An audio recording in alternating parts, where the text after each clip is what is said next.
அந்த பூமியோட அந்த நிலத்தோட அமைப்பும் சேர்ந்தது தான் வாஸ்து சாஸ்திரம் பார்க்கணும். இப்போ நமக்கு அதெல்லாம் கண்டுக்கிறது இல்லை. அவங்களாம் மூடர்கள். அவங்களாம் பழைய காலத்தில் அந்த ஆளுங்க தாத்தா பாட்டி, நம்ம தாத்தா பாட்டி சரி, அவங்களாம் மூடர்கள். அவங்களுக்குலாம் ஒன்றும் தெரியாது. டெக்னாலஜி எவ்வளோ இந்த மாதிரி பொம்மை வைக்க முடிஞ்சுது, உங்களுக்கு ஆப்ஷன் இருந்தது. இப்போ நம்ம அடுத்த கேள்வி கேட்போம். எங்கள் வீட்டில் ஒரு ஹால் இருக்குது, ஒரு பெட்ரூம் இருக்குது, இன்னொரு பெட்ரூம் இருக்குது, கிச்சன் இருக்குது. இந்த பொம்மையை நான் எங்கே வைக்கிறது? ஹெட் ஆஃப் த ஃபேமிலி தானே சொல்கிறாங்க. அந்த ஹெட் ஆஃப் த ஃபேமிலி கரெக்டாக இருக்கும்போது, அவங்களுக்கு நல்லது நடக்கும்போதே அவங்களோட வாழ்க்கை சிறப்பாக மாற ஆரம்பிச்சிடும். உங்கள் வீடே ஒரு சந்தோஷமாக மாறிடுங்க. உங்கள் வீட்டுக்குள்ளேயே ஒரு நிம்மதி இப்போ இருக்கக்கூடிய காலகட்டத்தில் நம்ம தனியாக ஒரு லேண்ட் வாங்கி அதில் வீடு கட்டுறதுக்கான சாத்தியக்கூறுகள் ரொம்ப கம்மியாக இருக்குது. ஃப்ளாட் சிஸ்டம்னு போயிடுறோம். நம்ம ஃப்ளாட்னா அடுக்குமாடி கட்டிடங்களுக்குள்ளே போயிடுறோம். இப்போ நம்ம அந்த மாதிரி வாங்கும்போது அந்த பூமிக்கு கீழே எங்கே நீரோட்டம் இருக்குது, எந்த பக்கம் கிராஸ் ஆகுது, இதெல்லாம் நம்ம பார்க்குறதும் கிடையாது. வாஸ்து சாஸ்திரம்னா வெறும் வீட்டுக்குள்ளே இருக்கக்கூடிய விஷயங்கள் மட்டும் கிடையாதுங்க, வீட்டோட அமைப்பு மட்டும் கிடையாது. அந்த பூமியோட அந்த நிலத்தோட அமைப்பும் சேர்ந்தது தான் வாஸ்து சாஸ்திரம் பார்க்கணுன்னா. அப்போ நமக்கு வீட்டில் எப்படிப்பட்ட விஷயங்கள் இருக்குதுன்னே தெரியல. வீட்டுக்கு அடியில் நிறைய பேர் சொல்லுவாங்க, வீட்டுக்கு நம்ம இருக்கிற இடத்துக்கு கீழே நீர் இருக்கக்கூடாதுன்னு சொல்லுவாங்க. இப்போ நிறைய பேர் என்ன நினச்சிட்டாங்க, ஃப்ளாட் சிஸ்டம் இருக்குது, ஃப்ளாட் சிஸ்டமில் வீடு இருக்குது, நம்ம வீட்டுக்கு கீழே ஒரு செப்டிக் டேங்கோ இல்லை சம்போ இல்லை கிணறோ இருக்கக்கூடாது, மோட்டார் போடுற இடம் இருக்கக்கூடாதுன்னு நினச்சிக்கிட்டு இருக்காங்க. அது அப்படி கிடையாது. நம்ம வீடு கிரவுண்டில் இருந்தாலும், பூமியில் நேராக ஒரே ஒரு வீடு தான் இருக்குது, கிரவுண்டில் இருந்தாலும் அந்த பூமிக்கு கீழே ஸ்ட்ரெயிட்டாக நம்ம வீடு கட்டியிருக்கோம் பாருங்கள். ஒரு ஸ்கொயர் ஃபீட்டில் ஏதோ கட்டியிருக்கீங்க, அந்த வீட்டுக்கு ஸ்ட்ரெயிட்டாக கீழே உள்ளுக்குள்ளே கீழே நீர் ஓட்டம் இருக்கக்கூடாது. இந்த மாதிரி பல சக்தி ஓட்ட பாதைகள் இருக்குது. இதெல்லாம் பார்த்து தான் அந்த காலத்தில் வீடு கட்டினாங்க. அரண்மனைகள்லாம் பார்த்தீங்கன்னு வச்சுக்கோங்களேன், ஒரு சில அரண்மனைகள் மலை மேலே இருக்கும். ஏன் மலை மேலே வச்சாங்கன்னு தெரியுங்களா? பாதுகாப்புக்காக மட்டும் கிடையாதுங்க. மலைக்கு கீழே பல கிலோமீட்டர் இல்லை பல அடிக்கு நீர் ஓட்டம் இருக்காது. இந்த மாதிரி பல சக்தி நிலைகளை பார்த்து தான் மலை மேலே கோயில் கட்டினாங்க, மலை மேலே அரண்மனைகளை வச்சாங்க. பல அரண்மனைகள் இது காரணம் அதுதான். இப்போ நமக்கு அதெல்லாம் கண்டுக்கிறது இல்லை. அவங்களாம் மூடர்கள். அவங்களாம் பழைய காலத்தில் அந்த ஆளுங்க தாத்தா பாட்டி, நம்ம தாத்தா பாட்டி சரி, அவங்களாம் மூடர்கள். அவங்களுக்குலாம் ஒன்றும் தெரியாது. டெக்னாலஜி எவ்வளோ டெவலப் ஆகிடுச்சு. இந்த டெவலப்பான டெக்னாலஜியில் போய் அவங்களாம் என்னத்தை சொல்ல போகிறாங்கன்னு நம்ம நினச்சிக்கிட்டு இருக்கோம். அது அப்படி கிடையாது. அவ்வளோ விஷயங்கள் அவங்க பார்த்ததுனால தான் அந்த ராஜாவாகவே இருந்தார்.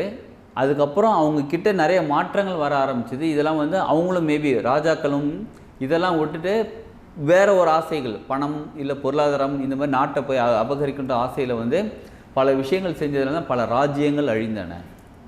இது சொல்லுவாங்க தெரியுங்களா, மண் ஆசை, பெண் ஆசை, பொன் ஆசை அழிகிறதுக்கு 3 காரணம்னு சொல்லுவாங்க பார்த்தீங்களா. மண் ஆசைனா எனக்கு லேண்டு வேணும்னு அதில் சண்டை போடுறது தான். நிறைய லேண்ட் நான் எடுக்கணும்னு சண்டை போடுறது. எப்படிப்பட்ட லேண்டு, எங்கே இருக்கிற லேண்ட்லாம் நம்ம கணக்கு கிடையாது, எனக்கு லேண்டு வேணும், இது மண் ஆசை.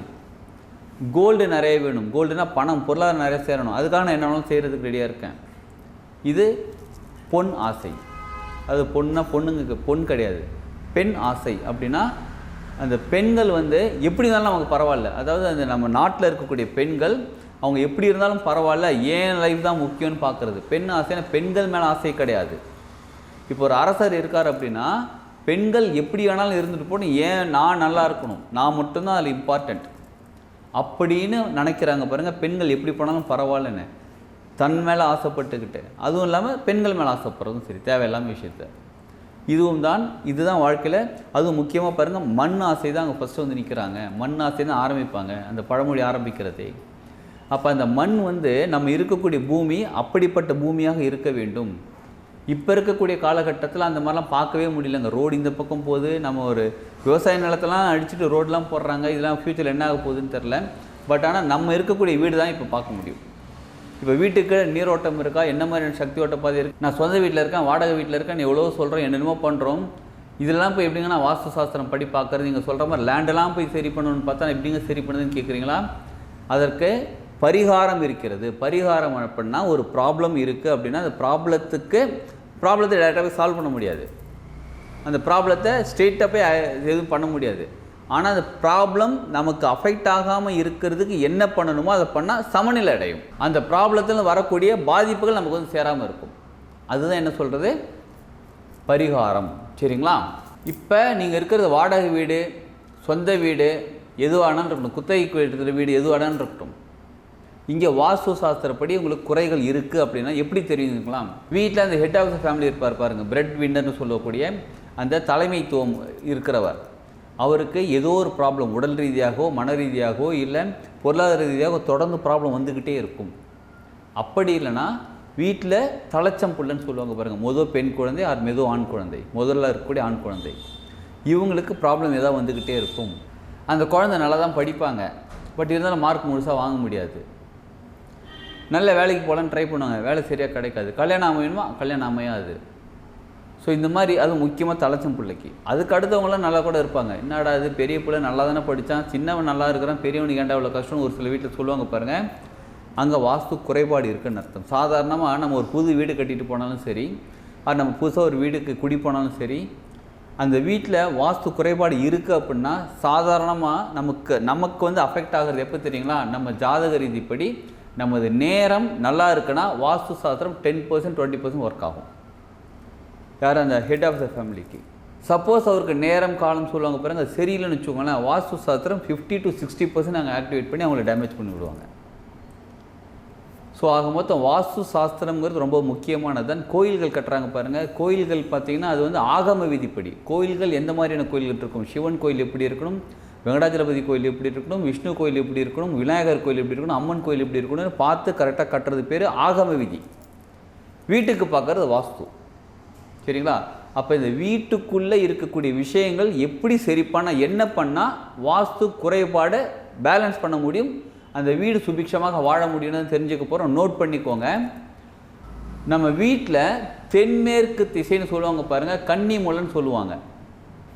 சிலருக்கு அது நிருதி மூலைன்னு சொன்னால் புரியும்.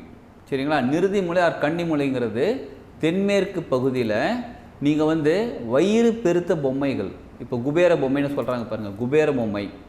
நம்ம ஊரில் பார்த்தீங்கன்னா விநாயகரோட பொம்மை ஆர் விநாயகரோட ஃபோட்டோ, குபேர பொம்மை கூட எதுவோ ஒன்றுங்க, நீங்கள் வாங்கி அந்த கார்னரில் வடகிழக்கு திசையை நோக்கி வச்சுருக்கணும், டயகனலாக இருக்கணும். இப்போ நார்மலாக என்ன பண்ணுவாங்க, ஒன்று கிழக்கு திசையை நோக்கி வைப்பாங்க, இல்லை வடக்கு திசையை நோக்கி வைப்பாங்க. இது எப்படி இருக்குன்னா வடகிழக்கு திசையை நோக்கி இருக்க வேண்டும். அந்த மாதிரி பொம்மை வைக்க முடிஞ்சது, உங்களுக்கு ஆப்ஷன் இருந்தது. இப்போ நம்ம அடுத்த கேள்வி கேட்போம். எங்கள் வீட்டில் ஒரு ஹால் இருக்குது, ஒரு பெட்ரூம் இருக்குது, இன்னொரு பெட்ரூம் இருக்குது, கிச்சன் இருக்குது, இந்த பொம்மையை நான் எங்கே வைக்கிறது, இந்த கேள்வி இருக்கும்.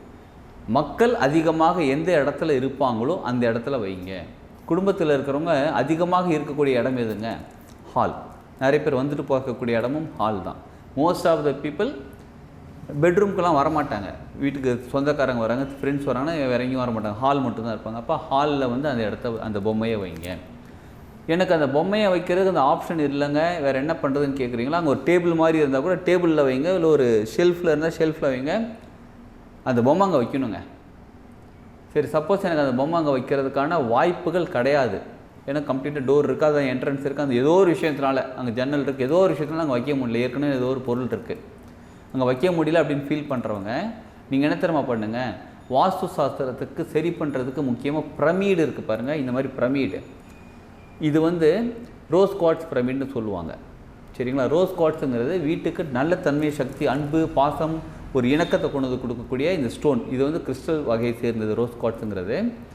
பிரமிடு அப்படின்னாலே 4 பக்கமும் ஒரு முக்கோணம், 4 முக்கோணம் ஒன்றா சேர்ந்தது தான் பிரமிடு.